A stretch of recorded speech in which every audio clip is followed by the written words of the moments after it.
दाऊद इब्राहिम एक Indian mob का boss, drug Lord और एक आतंकवादी। इस इंसान की भारत को लगभग 30 सालों से तलाश है।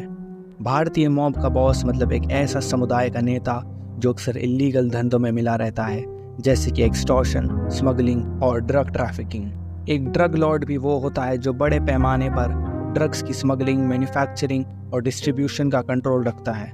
और ये सारे काम करने के बाद भी दाऊद इब्राहिम आज कराची में कमाल की जिंदगी जी रहा है। और अगर मैं बात करूं 1993 बॉम्बे ब्लास्ट और डी कंपनी के कारनामों की, तो ये सारे इलीगल धंधे तो कुछ भी नहीं है।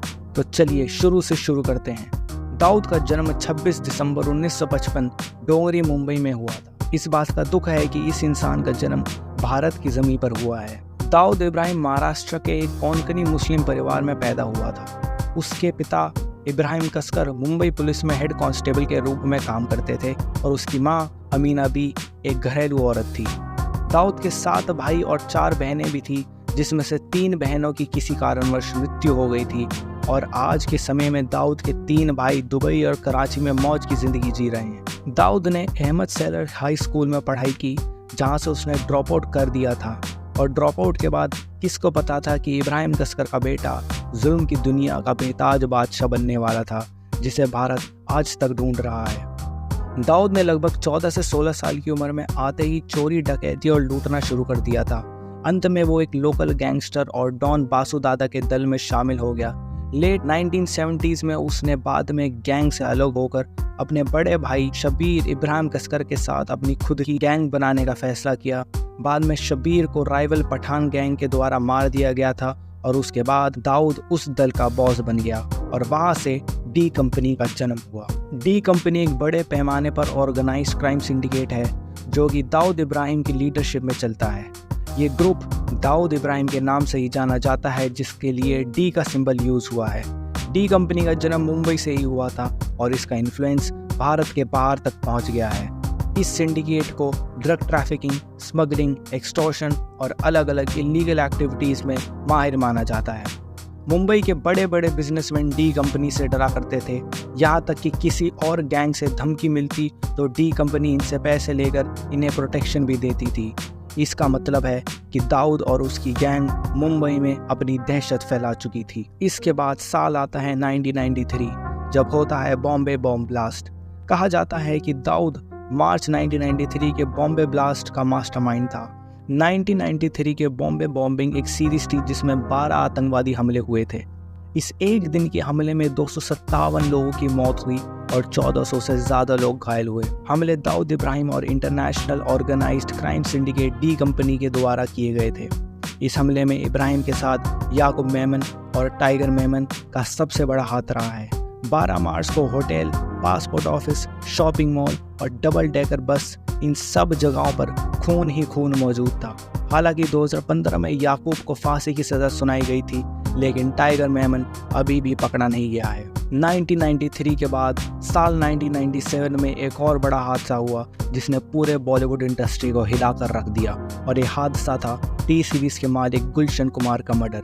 गुलशन कुमार का मर्डर 12 अगस्त 1997 में जितेश्वर महादेव मंदिर, अंधेरी वेस्ट, मुंबई में हुआ था। गुलशन को 1 या 2 गोली से नहीं मारा गया था, बल्कि उन्हें 16 गोलियों से मंदिर के सामने मारा गया था। और इस पूरे कारनामे के पीछे नाम आता है दाऊद इब्राहिम का। और अब बात करते हैं उस एक इंसान की जिसने एक समय पर डी कंपनी को पूरी तरह से हैंडल कर रखा था।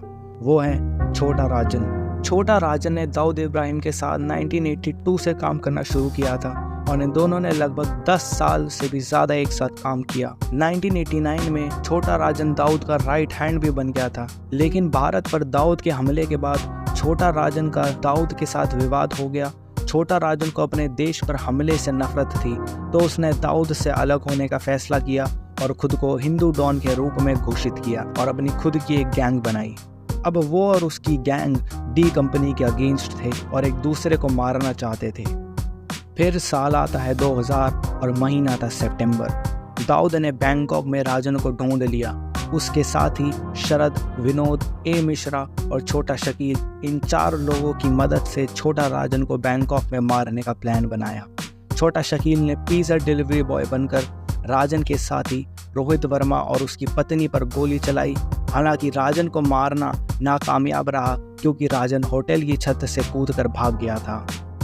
दाऊद इब्राहिम ने टेलीफोन पर rediff.com को इस हमले के बारे में बताया था कि राजन ने विंडो से कूदने की कोशिश की थी और उसकी पीठ टूट गई थी। फिर उसने अपने आप को हॉस्पिटल में भर्ती करवाया। ये हादसा राजन कभी नहीं भूला और उसने दाऊद से बदला लेने का फैसला किया। अगले ही साल 2001 में उसने दाऊद के साथी विनोद को गोली मार दी और फिर 19 जनवरी 2003 को राजन के साथियों ने शरद को दुबई के इंडिया क्लब में गोली से मार दिया। शरद की मौत डी कंपनी के लिए एक भारी धक्का साबित हुई क्योंकि शरद डी कंपनी के सारे बड़े प्लान्स में शामिल रहता था और उनको पूरा भी करता था। उसके बाद साल 2003 में भारत और यूनाइटेड स्टेट्स की सरकार ने इब्राहिम को ग्लोबल टेररिस्ट घोषित किया। जून 2017 में एक पब्लिक डिस्कोर्स में राम जेठमलानी ने साफ किया कि बॉम्बे ब्लास्ट के बाद दाऊद इब्राहिम ने लंदन से उन्हें फ़ोन किया था कहकर कि वो तैयार है भारत आने और न्याय के सामने खड़े होने के लिए, उस शर्त पर कि उसे पुलिस से किसी भी तीसरी डिग्री का ट्रीटमेंट का सामना ना करना पड़े। जेठमलानी ने ये शरद पवार को बताया, लेकिन शक्तिशाली नेताओं ने इस प्रस्ताव को ठुकरा दिया। भारतीय न्यूज़ मीडिया टाइम्स नाउ के अनुसार 22 अगस्त 2015 को दाऊद कराची पाकिस्तान में था। उसी मीडिया कॉरपोरेशन के मुताबिक उन्होंने 22 अगस्त 2015 को कराची में एक औरत से बात की थी। कन्वर्सेशन में उसने कहा कि वो दाऊद की बीवी है और दाऊद इब्राहिम सो रहा है, जबकि दूसरी कन्वर्सेशन में उसने कहा कि वो दाऊद को नहीं जानती। बताया जाता है कि इब्राहिम के पास पाकिस्तान में 9 मकान हैं और उसके पास 3 पाकिस्तानी पासपोर्ट्स हैं जो वो अक्सर सफ़र करने के लिए इस्तेमाल करता है। इंडियन मीडिया ने ये फ़ोटो दिखाई और बताया कि आज के समय में दाऊद ऐसा दिख सकता है, लेकिन सच्चाई क्या है ये कोई भी नहीं जानता। हकीकत में तो आज कोई भी नहीं बता सकता कि दाऊद इब्राहिम अभी ज़िंदा है या मर गया। आशा करता हूँ कि आपको इस वीडियो से कोई नई जानकारी ज़रूर मिली होगी और अगर आपने यहाँ तक वीडियो देखी है तो अपनी राय कमेंट बॉक्स में ज़रूर लिखिएगा। वीडियो को लाइक करें, चैनल को सब्सक्राइब करें और मैं मिलूँगा अब आपसे एक अलग और नए दिलचस्प किस्से के साथ। शुक्रिया।